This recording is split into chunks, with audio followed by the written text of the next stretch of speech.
The Batman Part 2 finally has a release date next year after what would be a 5-year wait. Thanks a lot, Matt Reeves, God bless you.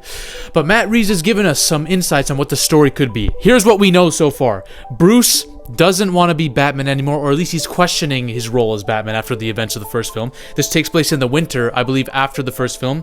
The Penguin has a minor role. There's going to be a lot of unrest in Gotham because of what's going on. There's going to be deeper corruption in the city that will be revealed in this film, and it's going to be another murder mystery that will track back to the personal life of Bruce Wayne and maybe his history, okay? Who's the villain? That's what everyone wants to know. That's what I want to fucking know, alright? That's the most important part. Matt Reeves has said this villain has not been seen before in a film. Now, I don't know if he means live action only or all films, including animated. If that's the case, Matt Reeves, you don't really have that many villains to play around with. But we're going to go with live action, okay?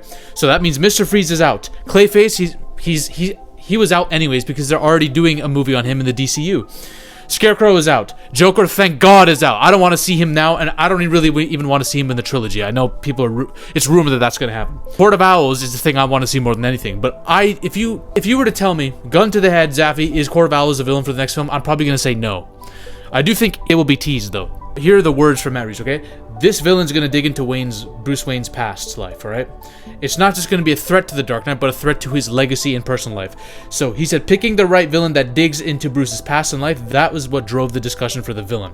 Right away when people hear this, alright, hush. It's hush. I'm going to tell you right now, it could be. I'm not really excited about a villain like Hush. I don't really like that, because... There's been so many incarnations of Hush. There's an animated film where Hush ended up being the Riddler. In the comics, it's this dude that grew up with Bruce Wayne and wanted to off his parents so he can get their fortune, and Bruce Wayne stopped him. And he's wanted revenge on Bruce Wayne, the Batman, ever since, is trying to destroy his legacy. I don't find that a very interesting villain. I like the idea of playing games with Bruce Wayne and trying to take everything from him. That's fine. But I think there are more interesting ways we can go, especially when it comes to the deeper corruption of Gotham, right? There's still a way to connect to Bruce Wayne's past using a villain that we haven't seen in live action, and it's not through Hush. I'm going to tell you exactly how.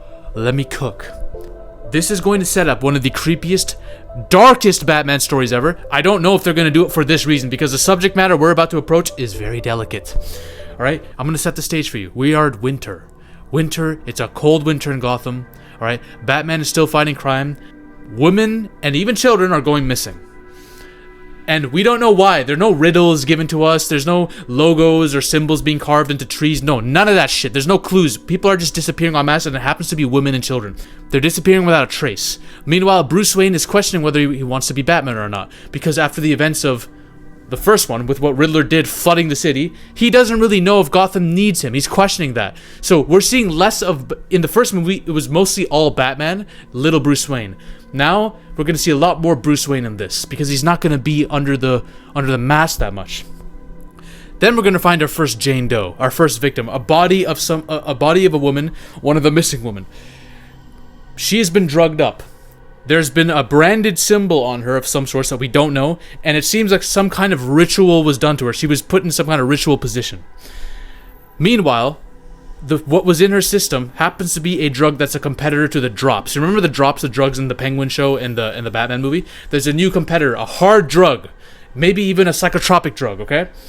Batman tracks down the dealers and tries to figure out where these fucking drugs are coming from. And the dealer reveals who his clientele are. It's not for street people. It could be, but he sells it off to the big sharks, rich elites who use it for very special occasions. Alright? So Bruce Wayne decides, okay, if I need to track down some of these elites, I need to track down people that I have connections to.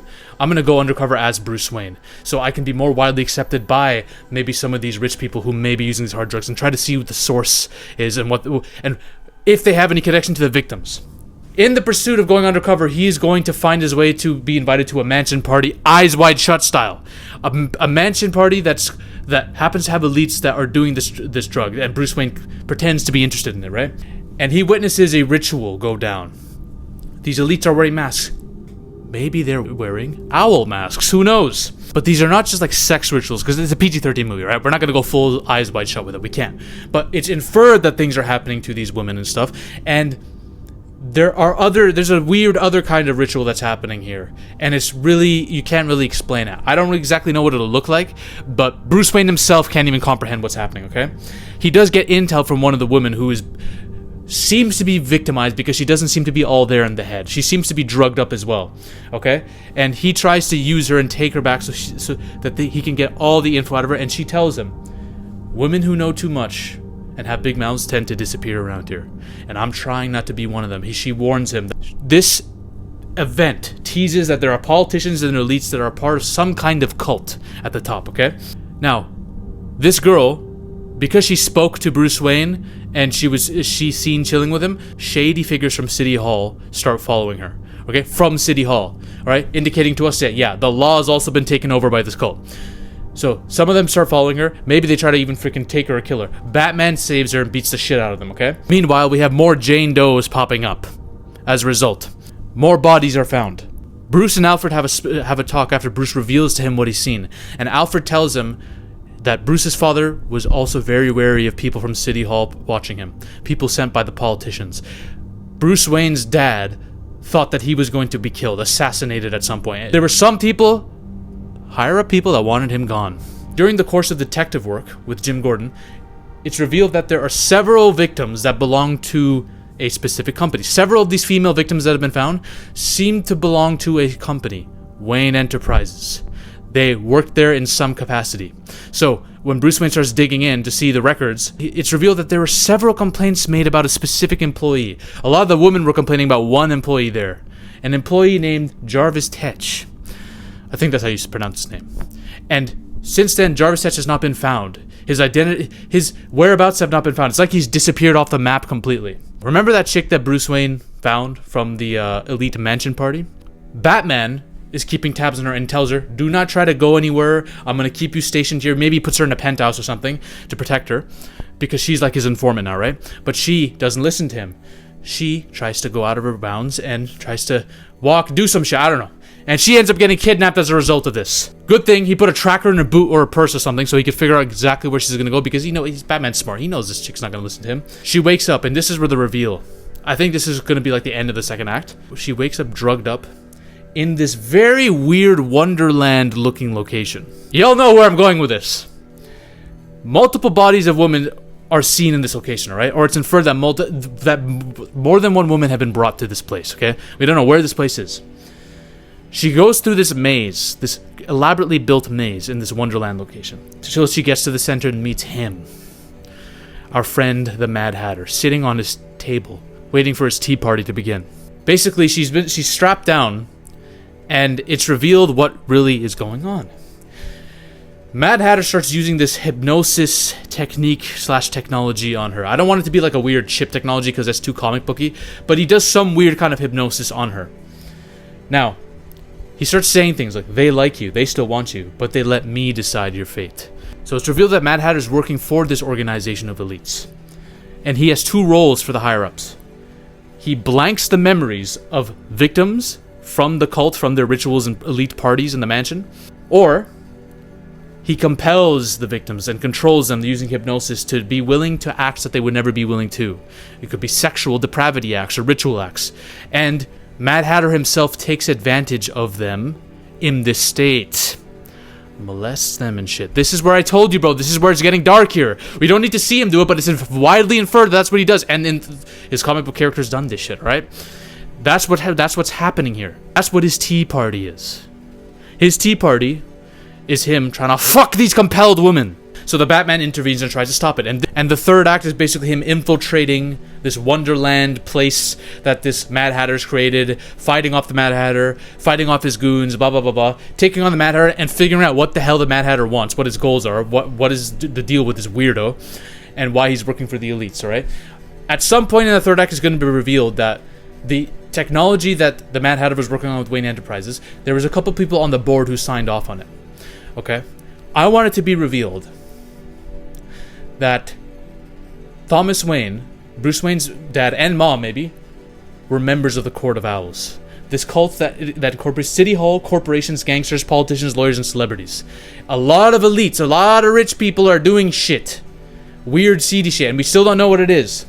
This film is the Mad Hatter is the main villain in this film, but this film will tease and continue the arc of the Court of Owls. I think the Court of Owls are too big to just have in one movie where there's another villain that's in the fray. No, they need to be set up perfectly for the third film. I think they should be the big bad of the entire trilogy. And this is where Bruce Wayne's arc comes full circle. Remember in the beginning how he's questioning whether Gotham needs him or not, whether he's actually doing anything for the city?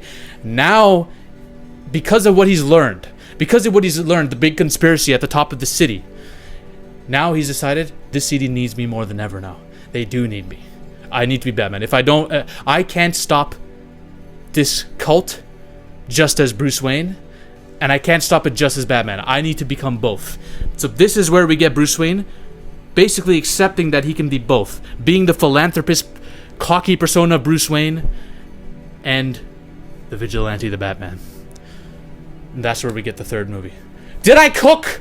Am I fucking cooking, man? Please, bro. Please. Tell me something. I know people were like, Mad Hatter, bro, that's so lame. Mad Hatter is one of the biggest creeps in all of DC. The Batman himself is way more disturbed trying to face off against the Mad Hatter than a lot of his own rogues gallery because of how weird the Mad Hatter is, bro. He's such a disgusting, depraved man. I think it's perfect. He could play the same role that Errol Childress did for the cult of nunces in True Detective, if you know what I mean. If you've seen that show, you know what I mean. So, yeah. It makes sense. Mad Hatter helps the court with his hypnosis techniques, and they help him by giving him access to all these women that he can fuck. Like it really is it's a great relationship for them to have. As disgusting and inhumane as it is, right? It makes sense logically. So yeah, that's what Batman's up against. I hope Matt Reeves is thinking like I am. Please don't just do... If you're going to do Hush, make Hush something more than what he is that we've already seen. I don't want it to be the Riddler, or... Obviously, they're not going to do that. I don't want it to be a guy who's just pissed off at Bruce because, oh, you didn't let me steal my parents' fortune. Oh, fuck you, Bruce. You stole my girlfriend that one time. Bro, I need him to be something... This needs to be something crazy. All right? Those are my thoughts on that. Bye. Ladies and gentlemen, we are on a mission to take over Hollywood. But the army must keep growing. If you want to suggest video topics to me, or talk about your favorite movies or favorite film theories in a community with like-minded individuals, join the Zafy Discord now. Link is in the description and the comment section as well. Join us. This movement is just beginning. We're taking over Hollywood, one coke line at a time.